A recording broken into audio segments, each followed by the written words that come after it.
Hello everyone. तो आइए आज हम एक बहुत ही बेहतरीन और शानदार कॉन्सेप्ट समझने वाले हैं जो कि हमारा क्या है, सिंटेक्स। सिंटेक्स को ही हम क्या बोलते हैं, subject verb agreement. Subject verb agreement एक बहुत ही इंपॉर्टेंट कॉन्सेप्ट है और ऐसा कोई भी एग्जाम नहीं होगा जिसमें आपको सब्जेक्ट वर्ब एग्रीमेंट का क्वेश्चन देखने को ना मिले।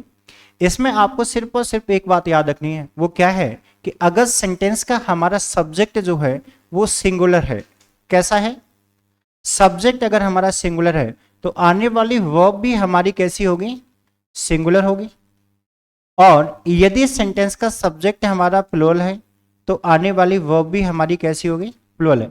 ये पूरा का पूरा टॉपिक हमारा एक ही कॉन्सेप्ट पे बेस्ड होता है कि जैसा सब्जेक्ट होगा वैसे ही आपको उस सब्जेक्ट के अकॉर्डिंग वर्ब का यूज करना होता है। That's it.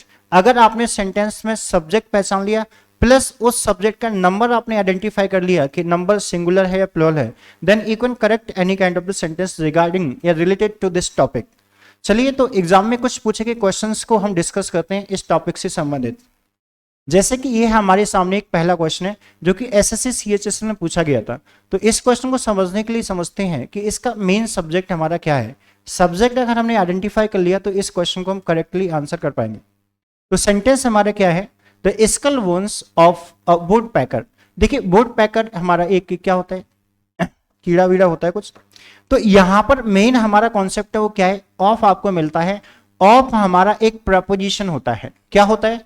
प्रपोजिशन। और प्रपोजिशन के बाद सेंटेंस में कभी भी हमारा सब्जेक्ट नहीं आता, प्रपोजिशन के बाद आता है ऑब्जेक्ट। और प्रपोजिशन से पहले जो भी यूज किया जाता है वो उस सेंटेंस का हमारा सब्जेक्ट होता है। तो द स्कल बोन्स हमारा यहाँ पे क्या है, सब्जेक्ट है। और बोन्स हमारा कैसा सब्जेक्ट है, प्लूरल। अगर हमने इतना आइडेंटिफाई कर लिया कि सब्जेक्ट सेंटेंस का क्या है, प्लस सब्जेक्ट सिंगुलर है प्लूरल है, then you can correct the sentence. अगर सब्जेक्ट हमारा प्लूरल है तो आने वाली वर्ब भी हमारी कैसी होगी, प्लूरल। तो इस हैज की जगह पे हमें क्या यूज करना पड़ेगा, हैव यूज करना पड़ेगा। इस प्रकार से जो सेंटेंस का हमारा करेक्ट आंसर होगा वो किस पार्ट में एरर होगी, ऑप्शन डी हमारा करेक्ट हो जाएगा। ठीक है, चलिए नेक्स्ट क्वेश्चन की ओर चलते हैं। अगला क्वेश्चन हमारे सामने है सेकंड नंबर का। ये भी हमारा सीएचएसएल में पूछा गया क्वेश्चन है। और क्वेश्चन हमारा क्या है समझते हैं। क्या लिखा हुआ है, अराउंड 30% ऑफ इंडियन पॉपुलेशन। यहां पर बात हो रही है 30% की। किसके 30% की बात हो रही है, इंडियन पॉपुलेशन। जैसे कि हमने यहां पर लिखा वाटर लिख दिया, सपोज करो। वाटर हमारा कैसा नाउन होता है, अनकाउंटेबल। अब इस वाटर का आप कितना भी परसेंट निकाल लो, 10%, 50%, 20%, वो भी हमारा अनकाउंटेबल होगा। तो इसका मतलब जितना भी तो 30% है वो किसका निकाला जा रहा है, पॉपुलेशन का। चूंकि पॉपुलेशन हमारा एक अनकाउंटेबल नाउन होता है। अगर अनकाउंटेबल नाउन का कितना भी परसेंट बोला जाए तो वो भी हमारा अनकाउंटेबल होगा। और अनकाउंटेबल नाउन होगा तो वो सिंगुलर रहेगी। अगर यहाँ पर इंडियन पॉपुलेशन की जगह पे इंडियन पीपल लिखा होता तो पीपल हमारा कैसा नाउन होता है, प्लूरल। और प्लूरल नाउन का आप कितना भी परसेंट निकालोगे तो वो भी हमारा क्या होगा, प्लूरल होगा। फिलहाल यहाँ पे नाउन अनकाउंटेबल है, उसके 30% की बात हो रही है, वो भी अनकाउंटेबल होगा। तो वर्ब हमारी यहाँ पे सिंगुलर आना चाहिए।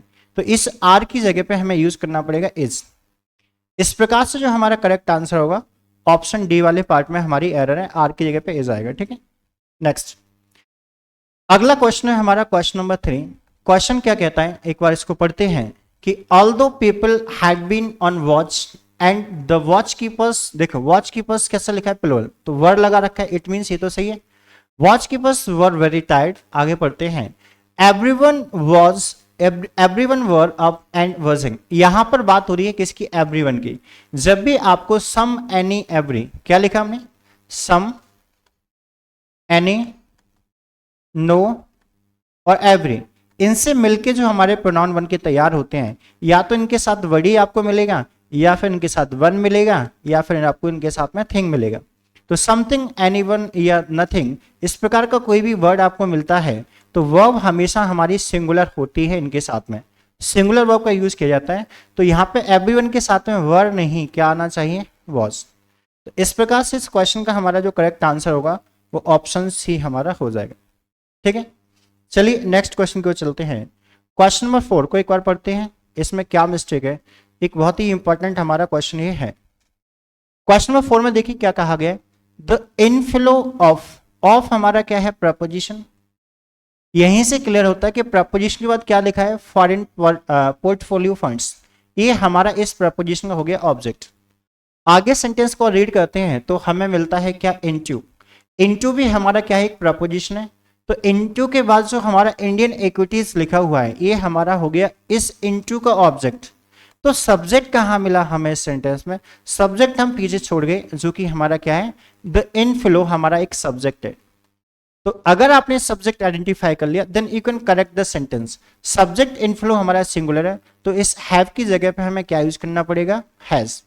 इस प्रकार से जो हमारा करेक्ट आंसर होगा वो ऑप्शन सी डी वाला हो जाएगा कि इस हैव की जगह पे हमें क्या लगाना है, हैज। क्लियर। तो मेन हमारा कॉन्सेप्ट ये होता है कि सेंटेंस में हमें सब्जेक्ट को आइडेंटिफाई करना है और उस सब्जेक्ट के अकॉर्डिंग वर्ब का यूज करना होता है। चलिए नेक्स्ट क्वेश्चन समझते हैं। क्वेश्चन नंबर 5 हमारा आ गया, ये भी एसएससी सीएचएसएल में पूछा गया क्वेश्चन है।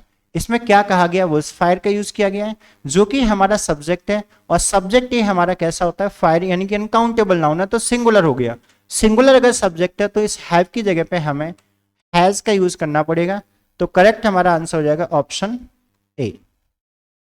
मेनली हमें इस टॉपिक में सब्जेक्ट को ही आइडेंटिफाई करना होता है और उस सब्जेक्ट के अकॉर्डिंग हमें वर्ब यूज करना होती है। नेक्स्ट अगला क्वेश्चन, सीआरपीएफ एससीएम में पूछा गया क्वेश्चन हमारा है 6 नंबर का। क्या लिखा है, Veena work in the sale department doesn't से।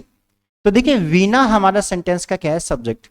किसी का भी नेम दिया हो, किसी पर्सन का, किसी प्लेस का, तो नेम हमेशा कैसा होता है, सिंगुलर। अगर हमारा सब्जेक्ट ये सिंगुलर है और हमने इसके साथ वर्ब लगाई है तो सिंगुलर सब्जेक्ट के साथ में वर्ब में एस लगाया जाता है। तो वीना वर्क्स होना चाहिए वर्क की जगह पर। तो करेक्ट हमारा आंसर हो जाएगा ऑप्शन सेकंड। यहाँ पे वर्क का यूज आप नहीं कर सकते, वीना के साथ में वर्क्स लिखना पड़ेगा। नेक्स्ट क्वेश्चन नंबर 7 को समझते हैं। एक बहुत ही इंपॉर्टेंट कॉन्सेप्ट पे बेस्ड हमारा एक क्वेश्चन है। क्वेश्चन क्या है, ऐसे कोई भी सेंटेंस आपको मिलता है जो आपको देयर से स्टार्ट मिले।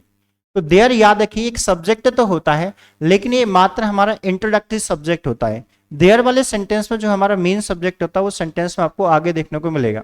आगे हमारा क्या कहा गया है, मैनी बिहाइंड द सीन्स की बात हो रही है। ये हमारा एक ओरिजिनल सब्जेक्ट हुआ। ओरिजिनल सब्जेक्ट जो हमारा है सीन्स, जो कि हमारा कैसा है, प्लुरल।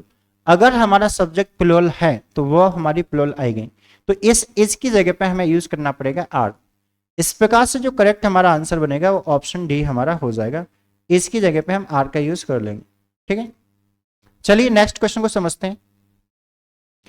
अगला क्वेश्चन हमारे सामने आ गया, क्वेश्चन नंबर 8। इसमें क्या कहा जा रहा है देखते हैं। Neither the doctors nor the nurse were. याद रखेंगे एक बहुत ही बेहतरीन हमारा कॉन्सेप्ट होता है जब भी दो सब्जेक्ट को और से जोड़ते हैं या फिर दो सब्जेक्ट को हम इधर और से जोड़ते हैं या फिर दो सब्जेक्ट को हम नीदर नॉर से कनेक्ट करेंगे और या फिर हम दो सब्जेक्ट को कनेक्ट करेंगे नॉट ओनली बट ऑल्सो के साथ में। तो इस कंडीशन में जो हमारी वर्ब आती है वो हमेशा नियरेस्ट सब्जेक्ट को फॉलो करेगी। नियरेस्ट मतलब जनरली सेकंड वाला ही हो जाता है लेकिन कभी कभी फर्स्ट भी नियरेस्ट हो जाता है। ठीक है, तो फिलहाल नियरेस्ट जो सब्जेक्ट होगा उसको फॉलो करेंगे। यहाँ पे नियरेस्ट सब्जेक्ट हमारा नर्स है जो कि सिंगुलर है। अगर ये सिंगुलर है तो वह हमारी सिंगुलर आएगी। इस वर्ब की जगह पे हमें वॉज का यूज करना पड़ेगा। तो सीजीएल प्री का ये पूछा गया क्वेश्चन था। करेक्ट आंसर इसका हो जाएगा ऑप्शन हमारा सेकंड वाला। ठीक, नेक्स्ट क्वेश्चन नंबर 9 को एक बार समझते हैं। क्वेश्चन नंबर 9 में क्या कहा गया है, क्वेश्चन 9 में कहा गया है कि बोथ रीता एंड रोनिका। जब भी सेंटेंस में दो सब्जेक्ट को हम एंड से कनेक्ट करते हैं तो वर्ब हमेशा प्लुरल यूज की जाती है। इस बात को याद रखिएगा। यहाँ पे हमारे पास दो प्रश्न हो गए, रीता और रोनिका। दो लोग हो गए तो वह हमारी प्लुरल आती है। तो इस हैज की जगह पे हमें क्या लगाना होगा, हैव। तो इस प्रकार से इस क्वेश्चन का जो करेक्ट हमारा आंसर होगा वो ऑप्शन हमारा डी हो जाएगा क्योंकि यहाँ पे हैज लगा रखा है, हैव आएगा। किस पार्ट में एरर है ये आपको बताना है। नेक्स्ट